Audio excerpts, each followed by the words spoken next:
Bismillahirrahmanirrahim. Assalamualaikum warahmatullahi wabarakatuh. Qala Allah Ta'ala fi Qur'anil Karim. A'udzubillahi minasyaitonir rajim. Bismillahirrahmanirrahim.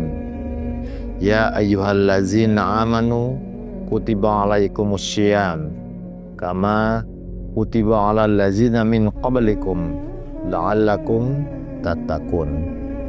Wahai orang-orang yang beriman, diwajibkan atas kamu berpuasa sebagaimana diwajibkan atas orang-orang sebelum kamu agar kamu bertakwa. Sahabat religi yang dimuliakan Allah Subhanahu wa Ta'ala, khususnya para sahabat Gen Z atau generasi Z rahimakumullah, ayat ini selain menjadi perintah sebagai kewajiban untuk melaksanakan puasa Ramadan, juga memiliki beberapa makna, maksud, dan tujuan. Salah satu yang terpenting adalah tujuan dari ibadah puasa di bulan suci Ramadan agar kita bertakwa. Takwa adalah imtisalu awamirillah wajtanibu nawahihi, yaitu melaksanakan perintah Allah dan menjauhi larangannya. Pada bulan Ramadan ini sangat banyak hal positif dan konkret yang bisa dilakukan agar kita menjadi orang yang bertakwa dan mendapatkan ganjaran pahala dari Allah Subhanahu wa Ta'ala. Di antara manifestasi takwa yang bisa dilaksanakan, dipraktekkan, atau diimplementasikan oleh para sahabat Gen Z adalah ekoteologi Islam. Secara singkat dapat saya sampaikan, konsep ekoteologi adalah mempertemukan iman dan lingkungan dalam aksi nyata sebagai panggilan kembali kepada tujuan penciptaan manusia. Dalam perspektif Islam, menjaga lingkungan itu bukan pilihan, tetapi mandat atau kewajiban. Sederetan musibah dan bencana yang kita hadapi selama beberapa waktu belakangan ini sungguh sangat memprihatinkan dan sudah seharusnya menjadi bahan renungan dan introspeksi bagi kita semua. Bulan suci Ramadan telah mengajak kita untuk mengevaluasi seluruh gerak langkah dan perilaku kita dalam menyikapi kehidupan. Ramadan telah mengajak kita untuk kembali kepada jalan hidup yang benar, jalan hidup yang hanif dan fitri. Al-Quran telah mengingatkan kepada kita dalam surat Ar-Rum ayat 41. Zaharal fasadu fil barri wal bahri bima kasabat aydin nasi liyuzikahum ba'dallazi amilu la'allahum yarji'un.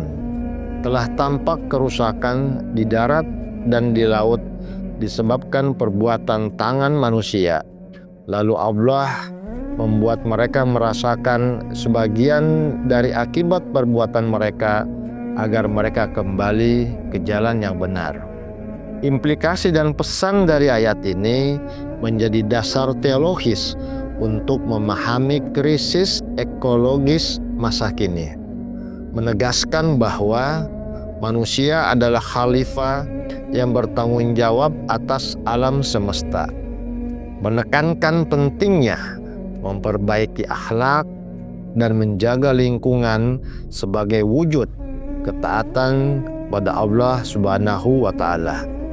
Manusia bertanggung jawab menjaga alam, dan kerusakan ekologis adalah konsekuensi dari perilaku yang tidak berwawasan lingkungan. Gen Z tumbuh dengan teknologi dan dapat menggunakan media sosial untuk menyebarkan kesadaran tentang isu lingkungan. Bagaimana Gen Z dapat mengaplikasikan atau mengimplementasikan ekoteologi dalam kehidupan sehari-hari. Pertama, mengintegrasikan nilai agama dengan aksi lingkungan. Gen Z dapat menghubungkan nilai-nilai agama Islam dengan aksi lingkungan, seperti mengurangi penggunaan plastik, menghemat energi, sumber daya, dan sebagainya. Kedua, Gen Z dapat menggunakan media sosial untuk menyebarkan kesadaran tentang isu lingkungan dan menginspirasi orang lain untuk bertindak. Ketiga, Gen Z dapat bergabung dengan organisasi atau komunitas yang fokus pada isu lingkungan dan mengambil bagian dalam aksi lingkungan. Keempat, Gen Z dikenal sebagai generasi yang peduli dengan isu sosial dan dapat membawa perubahan positif dalam konteks ekoteologi. Terakhir, yang kelima, memperbanyak literasi dengan membaca buku, artikel, dan berita tentang lingkungan, serta berbagi informasi dengan teman, kolega, dan keluarga. Terakhir, kerangka ekoteologi Islam itu berdiri kokoh di atas 5 prinsip utama. Pertama, tauhid yang menolak pemisahan antara Tuhan, manusia, dan alam. Kita semua berada dalam satu jaringan kosmik yang sakral.